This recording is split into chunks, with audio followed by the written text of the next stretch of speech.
શ્રી ગાયત્રી મંદિર ગૌસેવક ગ્રુપ ગૌશાળા માણાવદર દ્વારા નાકરા ગામે 40 ફૂટ ઊંડા કૂવામાં નદી ખાબકતા તેનું રેસ્ક્યુ કરવામાં આવ્યું, જે આપ આ વિડીયોમાં જોઈ રહ્યા છો।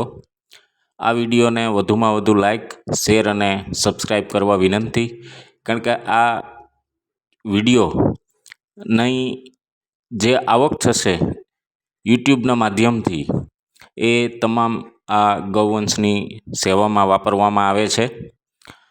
વધુ વિગતમાં માણાવદર તાલુકાના નાકરા ગામે 40 ફૂટ ઊંડા કૂવામાં એક નંદી મહારાજ પડી જતા ગાયત્રી મંદિર ગૌસેવક ગ્રુપને જાણ કરવામાં આવી અને તરત જ માત્ર 10 મિનિટના સમયગાળામાં આ ગાયત્રી મંદિર ગૌસેવક ગ્રુપ માણાવદર દ્વારા જે તે સ્થળ ઉપર પહોંચી અને મહા મહેનતે આ નંદી મહારાજને બહાર કાઢવામાં આવ્યો, જે આપ આ વિડીયોમાં જોઈ રહ્યા છો।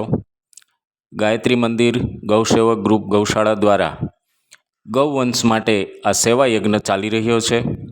માણાવદર તાલુકામાં કોઈ પણ જગ્યાએ બીમાર ગૌવંશ દેખાય તો સ્ક્રીન ઉપર આપેલા નંબર પર સંપર્ક કરવો।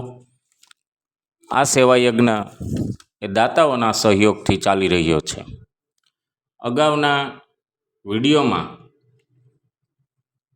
માહિતી આપેલી છે, તેની લિંક ડિસ્ક્રિપ્શનમાં આપેલી છે। અત્યાર સુધીમાં આ ગૌશાળાને જે દાતાઓનો સહકાર મળ્યો છે એ તમામ દાતાશ્રીઓનો શ્રી ગાયત્રી મંદિર ગ્રુપ ગૌશાળા માણાવદર આભાર વ્યક્ત કરે છે। આ ગૌશાળા એ ભાડાની જગ્યામાં ચાલે છે તથા રોજ બીમાર ગૌવંશની સારવાર, દવા તથા ઓપરેશનનો ખર્ચ પણ ખૂબ જ આવતો હોય છે। તેથી દાતાઓને એક ગૌ માતાના જીવ બચાવવા માટે થઈ, નંદી મહારાજના જીવ બચાવવા માટે થઈ અને દાતાઓને આ ગૌશાળા દ્વારા એક અપીલ કરવામાં આવે છે કે આપનું અમૂલ્ય યોગદાન એ આ ગૌશાળાને આપવા વિનંતી। આ ગૌશાળામાં તમામ ગૌસેવકો નિસ્વાર્થ ભાવે સેવા કરે છે, જેવું કોઈ પણ જાતનું મૂલ્ય લેતા નથી। જય જય ગૌ માતા। આપ સૌનો ખૂબ ખૂબ આભાર। આ વિડીયો જોવા માટે પણ આભાર। જય જય ગૌ માતા।